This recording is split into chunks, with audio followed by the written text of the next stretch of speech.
train cross country. Because cross country seems to be one of those places where we train in the dressage, we practice our show jumping, and we get out on cross country and it's like no rules, right? Just like run.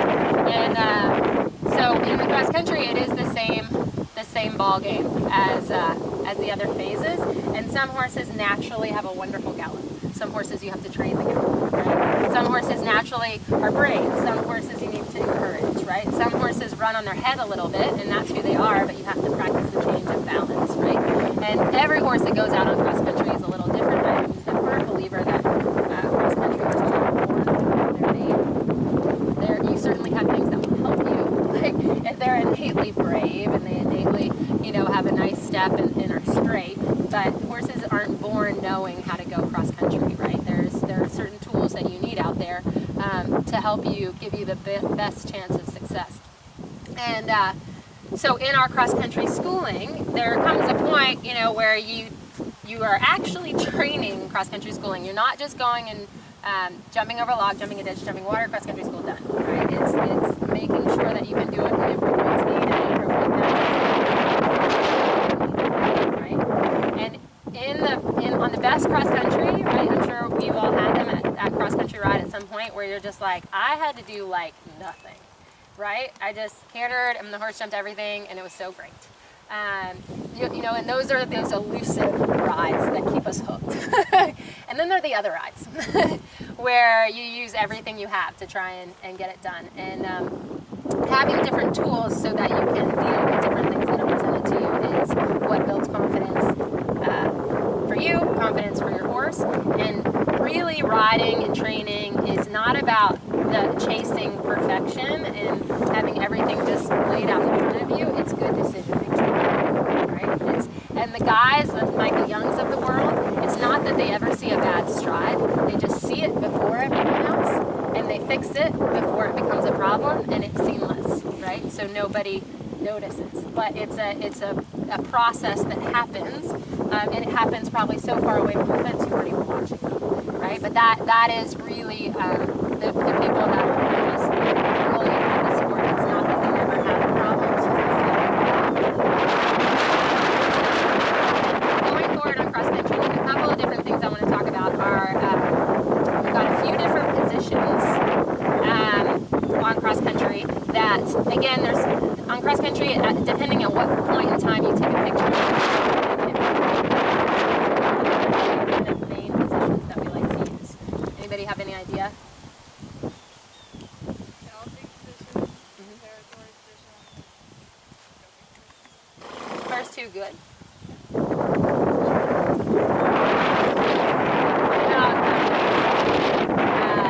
So what's your prep position?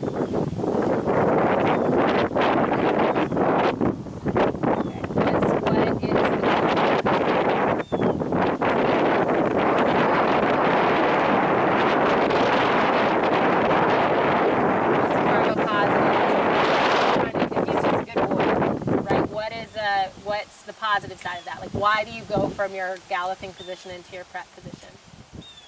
No idea. I mean, like, sorry? to set up for a fin? Yeah, it's not a trick question. It's you're like, there's got to be more to this question. Yeah, to set up for a fence, right? To let them know something's coming. It's your half halt, right? It's your hey, something's coming around the turn, right? Technique-wise, what are you trying to accomplish? What prepares them? Balancing them. Mm-hmm. Rhythm? Yeah, picking a rhythm. What if you're going 600 meters per minute and then you have to jump a cross rail? Sorry? Picking the pace appropriate for the jump. Picking the line appropriate for the jump. Right? So that is the job of your prep position. What's the job of your galloping position? Between fences? Allow them to open up their stride. Mm-hmm. Take weight off their back.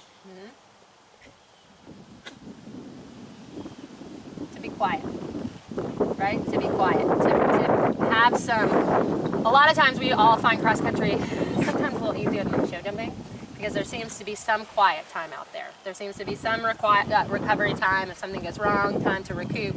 But all in all, we want to create time out there that's just quiet.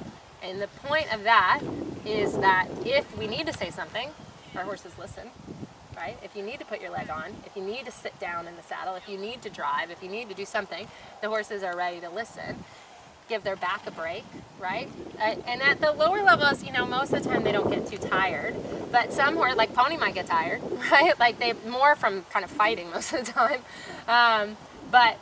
And for us to have a little break, right? A little neutral time. And in that galloping phase, right, I really want to kind of be thinking about nothing, right? I want to keep my brain fresh too.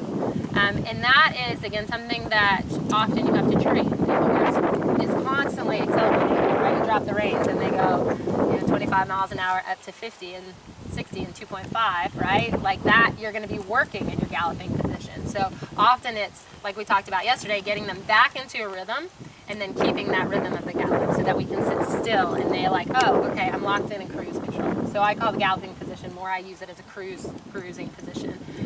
Because in galloping through my head, I always think I'm going really fast, right? And I'm accelerating. I have a really nice 2-star horse that I really struggle with galloping because I honestly think if I just let him keep accelerating, he would take off like and fly. Like he just can go, he just never settles down in his run. And it's been a huge thing for me to try and fix that because he keeps accelerating and he gets really strong and then I fight and bring him back and then he's going too slow and then I can't catch any of the galloping fences and it's just like yin-yang back and forth. So that's been something that was missed in the beginning part of his training and now has become a huge priority. He'll jump anything. And I can talk to him, but he won't just shut off and say the same. So that's something that is as important as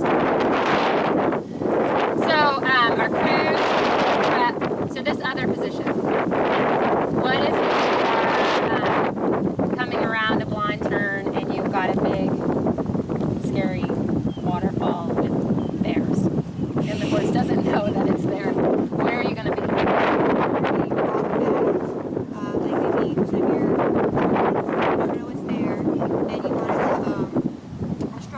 Aid, you know, like holes. You're getting too complex. Where's your butt going to be? Where's my butt going to be? I think in the center. Yes. That's okay. I like your zest. I'm just not, I'm too lazy to think that much. So you want to be in the saddle. Yeah, you want to be in the saddle. And this is a position that is one that you really want to think about because back in the old days, right, like the old fox hunting, hailing a cab, right, we're back in the saddle and we're driving like this and we're going to jump a bloody jump. What part of my body language right now is telling that horse to go and what part is telling that horse to whoa? Your body language is saying go and your hands are saying whoa. This is saying go?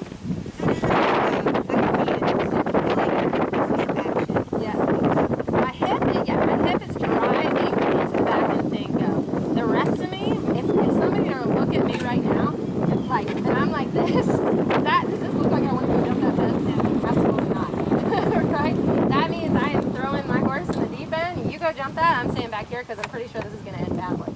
Right? And that doesn't build a lot of confidence, and it also doesn't build or promote a really nice jump, right?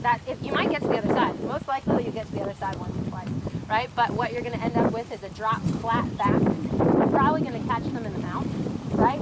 And on the landing and get away from that horse, if it's a smart horse, it's going to be like, I don't want to do that again, right? That was unfun. So this position, now the modern position of this, right, is coming, we're in our cruise position, so we're a little lock-kneed, we're a little straight in our leg, that position that you see when jockeys are going to the gates and the horses are kind of cantering around sideways and they're trying to stay out of the picture, right, over your knees, that way, not really in the picture. Cruise position, prep position, you start to open up your hinges. Your hinges being your ankles, your knees, your hip. I'm starting to become back part of this conversation of my horse. It's not down here yet. So if I'm going to a steeplechase fence, I'm galloping across the field in my cruise, I come back up, I'm here, right? What do I do next? This is a trick question. Just stay here. Yes.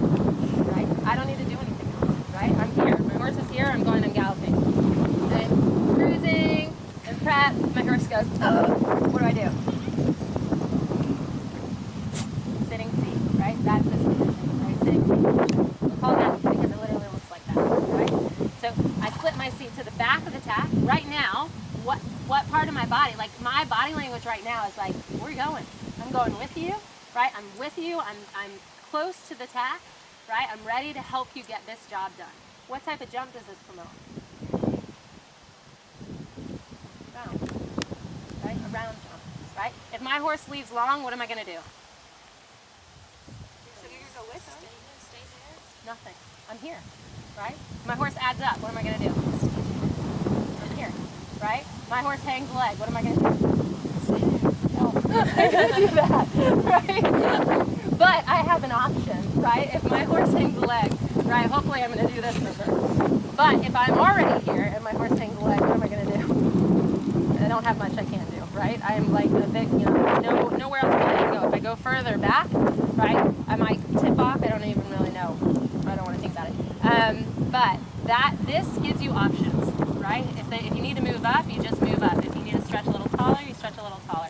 But that is the way to promote confidence, promote a good jump, help your horse get something done, right? That's that third position. So those three positions are something technique-wise it's important to learn and technique-wise important to train, right? If I'm cruising and I stretch up like this and nothing happens, right? Then I'm going to follow up with a good old whoa, right? When I'm going to take the reins, I'm going to make a change because what I want to feel is when I stretch up like this and I start to get my hip back involved, I want some activity behind. I want my horse's hip to open up as well. I want them to kind of do this coming to the fence, right? So that I feel like they're prepared. If you think about a horse's natural gallop, you've all seen it. Hind legs kind of out that way a little bit, right? They're traveling here. They're in like a torpedo, right? This is not a great way to jump a fence, okay? This is a better, safer way to jump a fence. What brings the horse up here? Engagement from behind, right? Hind legs coming up. So you want to think my hips, their hips, right? I'm going to move my hip, their leg's going to come underneath them, and then I have options. Then if it's going to be a little snug, doesn't matter, it's cool. If I want to move up, okay, I've got a hind leg to move up, no worries. So those are the techniques that we need to train at this point in time, right? And also, as you're riding around and at the beginner, novice training level, the nice thing is 90% of the questions that you're asked, you can just work on cruise, prep, cruise, prep, cruise, prep. Now, if I'm riding a spooky or a green horse, right, I might come out of the box, and the place for your 2-point position will be when you're getting up to cruise, right? I'm here, I'm cruising, right? I'm cruising, prepping. So out of the box, I kind of zoom a little out that way, and normally have like 10 strides. You gotta have it quick, right? And then say my horse isn't really quite in front of me yet, so my first jump, I might end up coming down into that sitting just to get going, unless I'm on a really hot thoroughbred that's dragging me anyway, right? Then I'll stay up. And if I'm a little worried about the second, maybe had a miss at the first, I might end up back there again. But then as I get going, I'm going to dare myself. As my chances get better that the horse is going to get to the other side of the fence, I'm going to work on my butt not hitting the tap, all right? Is that all there is to know about that? I think so. That's it. All right, so here, I want you guys all to put your feet in your stirrups. I want everybody to stand up. Good.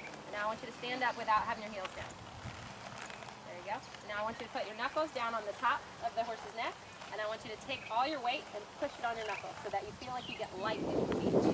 Okay, all your weight, straight arm, straight thigh. Now I want you to drop your stirrups. Don't move, Tony. Take your stirrups out.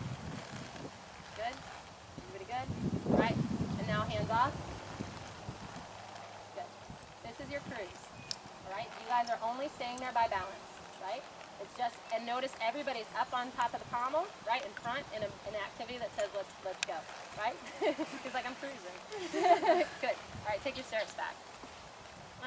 So that position on each horse is built a little bit differently, and so sometimes the idea of your technique, right? The idea of your technique is as little movement as your hinges as possible. Sometimes you're going to be a little more forward on your hinges, sometimes you're going to be a little bit more back, but all of you guys, to find your balance, we're in a forward place, right? So remember that when you're galloping. Your balance is in the direction of travel, okay? So that's your cruise. So now with your stirrups, stand back up again. Right? And I want you to feel like you can drop your stirrups if you want to. Now I want you to just bend over a little here. Don't bend your hip, just bend over a little. Yeah, so that your upper body is like that, like I'm going this way. But you're straighten your hips, straighten your thighs. Yep, exactly. You bend over in the core. Right, so I'm here, not so much heel down. Yeah, so that you can push off your knuckles if you want. Okay?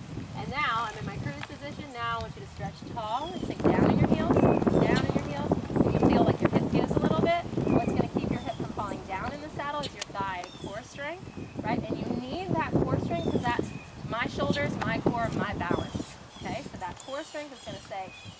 this is where we're at. This is prep position, okay? So I'd have my leg a little bit more in front of me if you want. Yeah, like there, okay? And you're gonna have to hold yourself there, right? So I'm cruise, prep, taking this down, the hips moving. This is an easier position, obviously, when they're galloping, right? Right now you don't have, your hinges are open, and the movement of their feet keeps that a little bit easier. Now, right now I'm coming into my sitting seat. Slip your hips to the back of the saddle, right? Hide your belly button, not here, here. That's right. Right, you want to let your seat go all the way to the back of the saddle, so you're all the way in the tack, right? Bend at your knees, push your heel in front of you. Try and have a flat back, a little round in the tummy, right? That's going to allow you, right? You can like get your seat back a little bit more, right? Hold over your stomach, good. And now here, and Kyle Carter, right? Hold my neck, hold my elbows, got it, okay? That is your sitting seat position, all right? So those are your 3 positions that we're really going to work through today. And they feel a little awkward and foreign in the beginning, but just like everything, practice, practice, practice, and then they start to become natural. They become instinctual. I think you got to work at technique before it becomes an instinct, all right? You probably find as a kid, like everything was really natural, you never thought about anything. Once you start learning stuff, you're like, this is really hard. So learning technique, you always kind of feel like you fall back because it feels awkward, but once you practice technique enough, then it becomes more instinctual, okay? All right, so we're going to start with just practicing our